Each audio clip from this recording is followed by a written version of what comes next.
Hello everyone. We have just heard from these previous speakers on the hugely important role that mobile has played during the pandemic, but we also understand that the gender gap persists. Now, addressing the mobile gender gap is now more crucial than ever, and I am delighted that we have been able to launch the mobile gender gap report today and share the latest data and insights. Without understanding the issue and the opportunity, it is just not possible to address it and correct it. And I am thrilled and excited and honored to be joined today by one of my personal favorites and an authority on the gender gap and how to handle it by UN Executive Director of the UN Women Group, Mrs. Phumzile Mlambo-Ngcuka. So, hi Phumzile, how are you doing today? I'm very fine, Matt. It's wonderful to see you. Yeah, same for me. It is really, really good to see you. So, Pamsil, if I can dive right into the questions. You wrote an article last year on at the outbreak of the pandemic, arguing that we cannot allow COVID-19 to reinforce the gender digital divide. As in all crises, it has sort of the ability to polarize activities and highlighting the importance of how and what the mobile phones and internet access means for women. Can you tell us a little bit more why this is so important, especially in the context of the current global crisis? Thank you, Matt. Well, indeed, not to have a phone during the pandemic was almost double the punishment that you were getting from the pandemic. Many of us who were lucky to be connected were able to work, were able to communicate and to check how other people were doing, were able to receive information in our phones, and that made a lot of difference because of the fear that this pandemic has, and because it was a health pandemic, we also got information that was important for our health. It therefore also helped us to take care of ourselves, not just for the pandemic, but for other things that you did not need to go to the doctor to. So we were able to consult with doctors, nurses through the phone. So I can just imagine how difficult it must have been for people who were not connected with anybody. I mean, in the last 15 months, I've therefore become even more tech savvy because I have had to learn to use every little bit of my phone and the services and discover many more services that I don't normally use in the phone in normal times. But because of the situation, I was able to use these phones. Phones are critical for families. Many women with children everywhere need this to monitor, to know where their children are, and to be of support to them in case support is needed. We knew from the Ebola crisis how girls were assisted by phones, and we were able in UN Women to relay that information to as many people as possible and give them examples of the things they can do for their phones. So online commerce as a result grew during the pandemic because the phone was being used also for trading. Online shopping was also something that we did a lot of. So, who would have known that the phone can do so much for us? Well, we know now, and we need to promote this. Yeah, I think that you're so right to say that it's more hit to women than only one with healthcare and also the pandemic. And I would think as well that education might be impaired as well. where you are dependent on a Yes. mobile device. You're absolutely right. Yeah. And I have read the Yeah. analysis And saying that we have taken leaps forward corresponding to 3 to 4 years in our digital skills level because of this pandemic. So yes. certainly has the ability to split people. You're Yeah. absolutely right. Now, can I ask you, Phumzile, I mean, we just heard about the latest data from the Mobile Gender Gap Report. What is your reaction to these findings? What do you think is the most interesting or important finding in the report, and maybe why?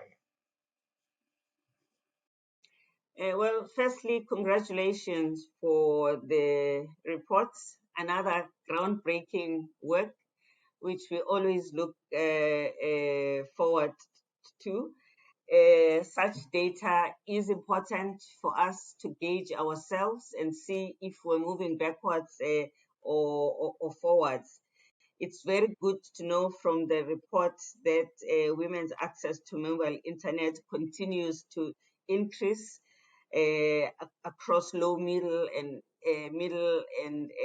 low income countries, and also that women are more likely than men to access internet exclusively on a mobile handset. That means that they are able to keep this information with them everywhere they go. I like the fact that the report highlights the importance of both increasing mobile access to women as well as reducing mobile gender gap, something that you and I have been fighting to do all the time and must still continue to do so. Because this means that we now are increasing and spreading the community in the world. We are making this global village to be a village for everybody in the true sense of the word. We do need to make sure that women can own the devices themselves, and make sure that women do not struggle to have access to the devices, because clearly these help very much. Uh, Also, access to mobile phone is a way to drive equality by allowing women and girls to access knowledge and health and financial services. I like the fact that you highlighted how much this has done for education. I have seen it myself because I participate in a program that trains teachers to be digital literate. Few years ago, I had to beg teachers to come to class for this. I did not have to beg them in 2020. Oh, The teachers were knocking at our door, really? wanting to be trained. So this is something that has been very great.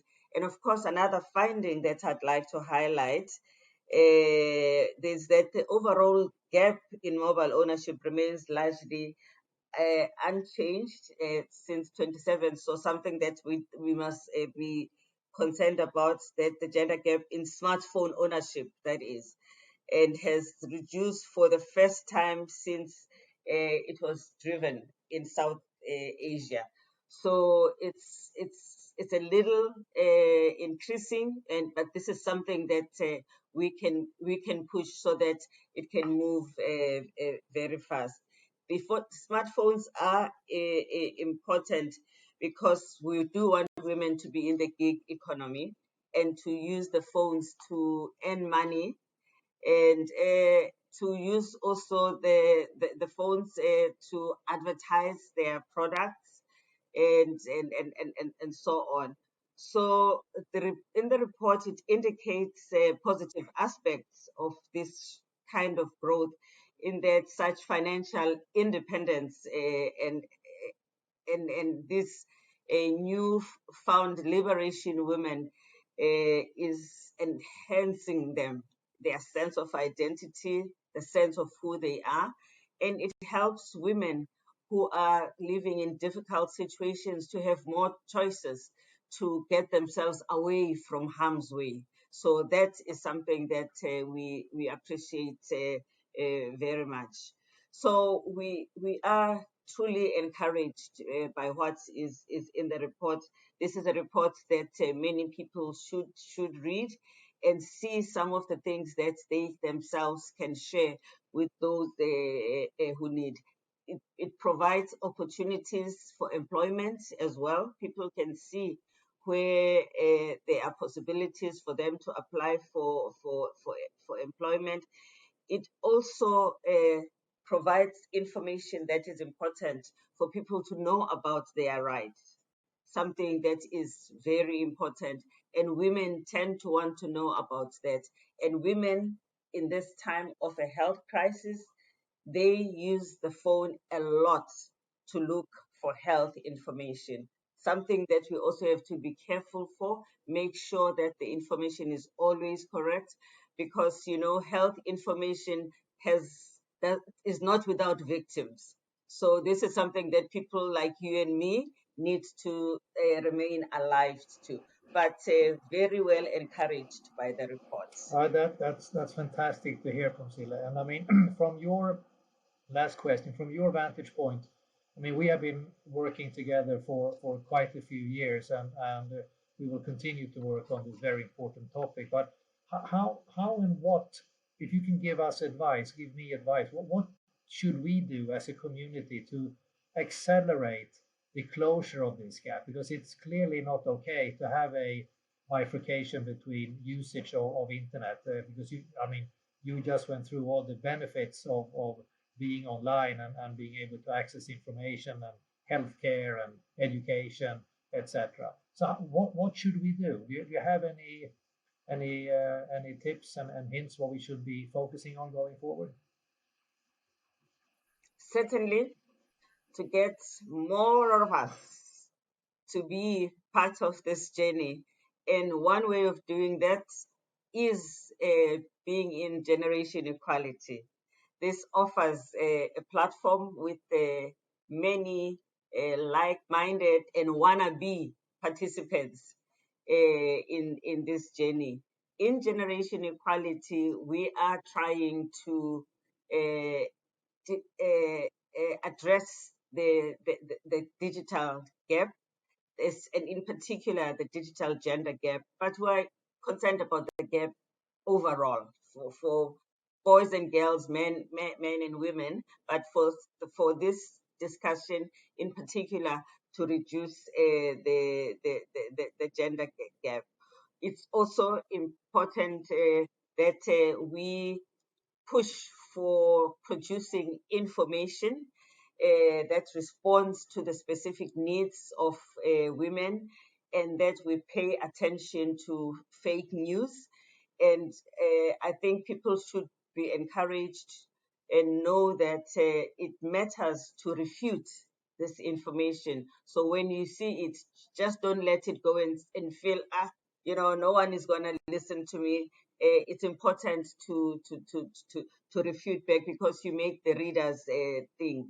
In this Action Coalition for Innovation and Technology, we also are talking about increasing the number of girls that will go for STEM subjects.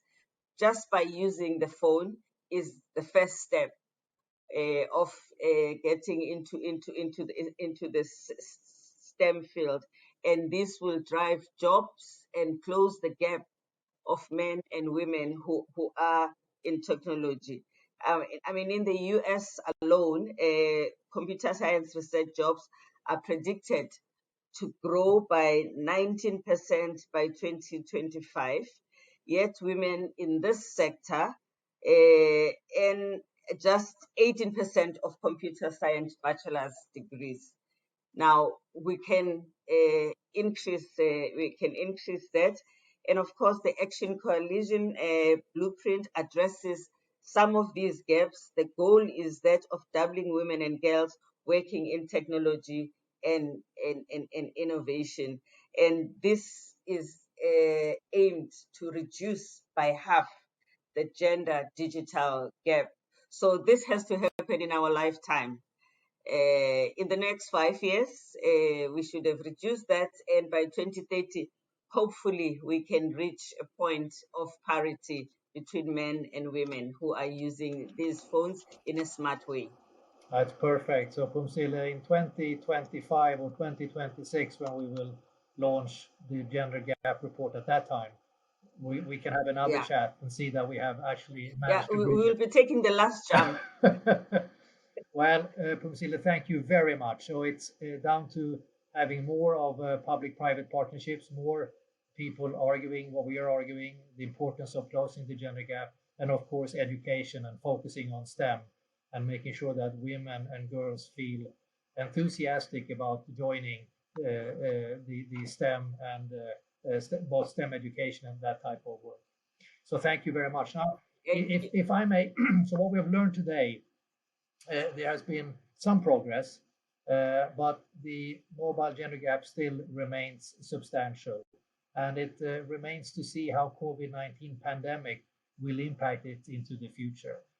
So we all need to work together, that's for sure, and we are going to ensure that women are not left behind.